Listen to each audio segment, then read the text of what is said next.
So this is the new Espresso by Maruti Suzuki, and this is their idea of a mini SUV. Now the question is, can mini and SUV come together to make something interesting, or will it stand out like a sore thumb? Let's find out.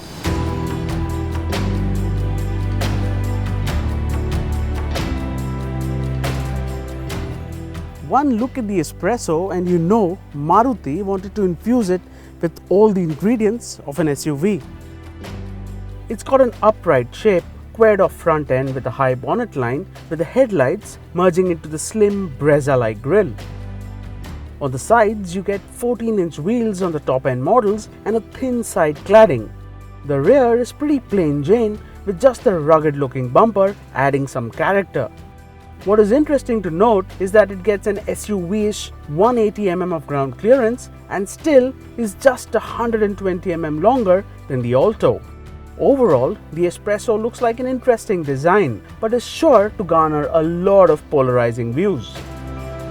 The insides of this mini SUV has been inspired from the best, and it manages to look quite fresh too.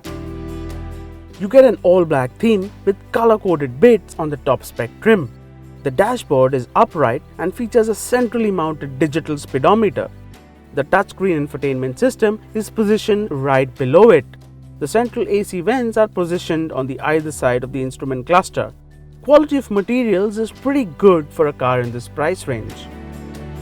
The front seats are pretty comfortable and you get good under-thigh support too.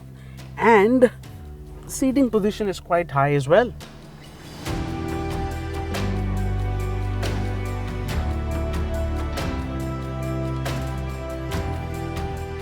Back at the rear, legroom is more than adequate, but its dinky dimensions means it's more of a cozy four-seater. These mock headrests though are positioned quite awkwardly low, rendered quite useless. In terms of equipment, ABS, a driver side airbag, rear parking sensors, seat belt reminders, a digital speedometer and a speed alert system are standard across the range. The option pack, which is available on all variants except the top spec model, adds a passenger side airbag too. Additionally, top spec Espressos get a manual air conditioner, Maruti's 7-inch SmartPlay Studio touchscreen infotainment system with voice recognition, steering mounted controls, rear parcel tray, body colored outside rear view mirrors and door handles, and a 12-volt accessory socket. There are no alloy wheels on any variant, though Maruti does have an extensive list of accessories that can be added to the model. Shockingly though, even the top end model does not get a day and night toggle switch on the inside rear view mirror. Coming to the boot, with the parcel tray in, the Espresso's boot space is rated at 240 litres, though its removal adds another 30 litres of luggage carrying capacity.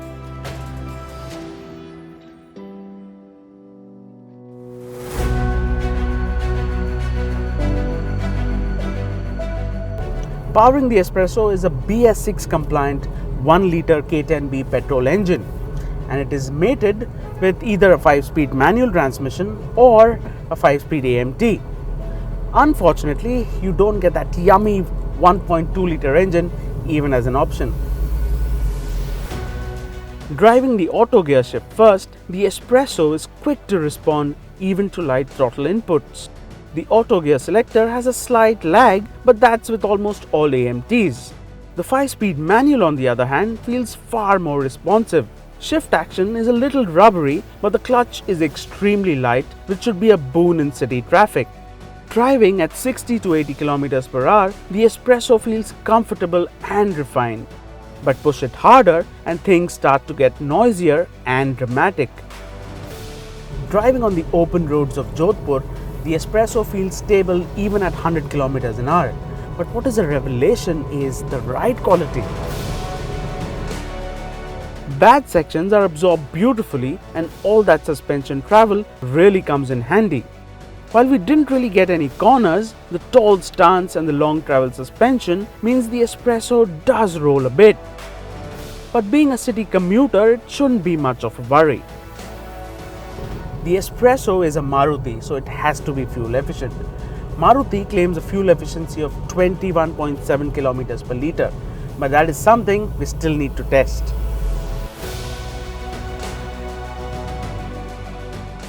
Prices for the Espresso start at Rs 3.69 lakh for the base variant and go up to 4.91 lakh for this top-of-the-line AMT version.